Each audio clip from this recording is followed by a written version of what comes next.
Ya. Di orang takwa itu bukan nggak punya masalah, ada masalah. Barangkali bahkan lebih berat dibandingkan orang-orang biasa. Ya, cuma karena dia meningkatkan takwa, sebelum menjalani masalahnya, Allah sudah ringankan. Sehingga terasa lebih mudah. Jangan dikira orang takwa misalnya nggak punya persoalan. Tidak. Mungkin dia punya persoalan dalam hal kehidupan, kebutuhan hidupnya. Punya persoalan dalam pikirannya, macam-macamnya. Tapi Masya Allah ketika takwa itu meningkat, maka hidup menjadi lebih ringan. Ini poinnya.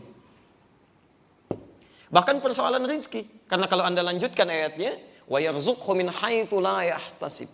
Bahkan urusan rizkinya pun, rizki. Ya, itu Masya Allah. Jangankan dari yang dia cari, dari sisi yang tidak diduga pun, yang tidak dia fikirkan, itu bisa didatangkan. Ya. Tiba-tiba datang, mau beli buah, tiba-tiba ada orang. Ya, orang memang wasilahnya, tapi siapa yang menetapkan? Allah Subhanahu Wa Taala. Gak usah bayar Pak, biar aja saya yang bayarin. Tiba-tiba Anda mau makan, mulai mau mencari makanan, datang diantarkan ke rumah, Masya Allah. Ini diantara kemudahan-kemudahan hidupnya, bisa didapatkan. Ya. Sama, jangan dikira para ustadz juga, para kiai, para ulama, tidak punya persoalan, mungkin lebih banyak. Bahkan persoalan orang lain ikut dipikirin juga.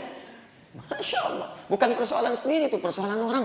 Sehari begini, begini, begini. Apa dikira mudah menghadapi itu? Tidak. Makanya ketika Imam Asy-Syafi'i datang kepada Imam Waqi' mengeluhkan tentang persoalan hafalannya, keluhan Imam Asy-Syafi'i nggak seperti kita, mungkin beda titik, beda koma gitu kan. Baik, kita komanya belum nyampe sudah lupa gitu kan. Tapi syakautu Waqi'an an su'i hifdzi. Saya mengadu pada Imam Waqi' tentang permasalahan hafalan saya. Fa nasahani an atrukal ma'asi. Maka beliau nasihati saya untuk tinggalkan maksiat. Ya, indah kalimatnya, tingkatkan takwa, jauhi maksiat. Faqala al-ilmu nurun wa nurullahi la yunzalu ilal 'asi. La yunzalu ilal 'asi. Ilmu itu cahaya, sedang cahaya Allah nggak akan diturunkan pada pelaku maksiat. Nanti kita akan lihat di antara makna takwa itu, kerjakan ketaatan, jauhi maksiat. Takwa nasihatnya. Jadi kalau Anda sekarang punya persoalan, nggak pernah tuntas, di rumah masalah, bagi sementara orang masalah yang sama cukup dengan senyuman. Masalah Anda udah 3 bulan nggak tuntas-tuntas. Coba dicek, mungkin takwanya yang kurang.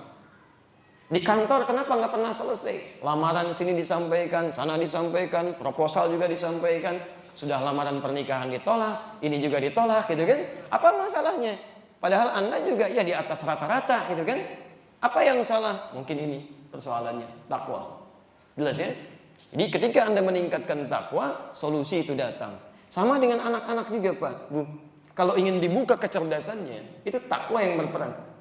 Quran surah kedua, Al-Baqarah ayat 282. Posisi paling kiri dari atas sampai bawah. Karena ayat terpanjang itu di Quran. Baik ya. Tapi lihat di ujung ayatnya saja.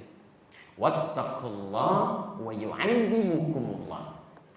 Dan tingkatkan takwa Anda kepada Allah. Wa yu'allimukumullah, dan Allah mengajarkan pada Anda pengetahuan. Itu tuh cara cepatnya mendapat pengetahuan.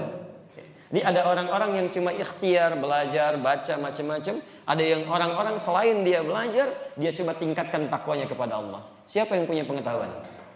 Allah, karena itu disebut Al-Alim.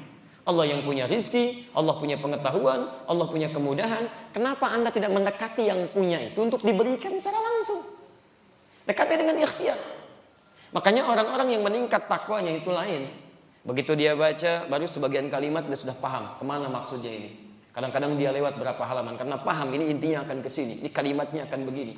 Mendengar kalimat, oh ini kayaknya ke sini, dan seterusnya ada kemudahan di situ. Ya. Silahkan cek. Nabi Muhammad pernah belajar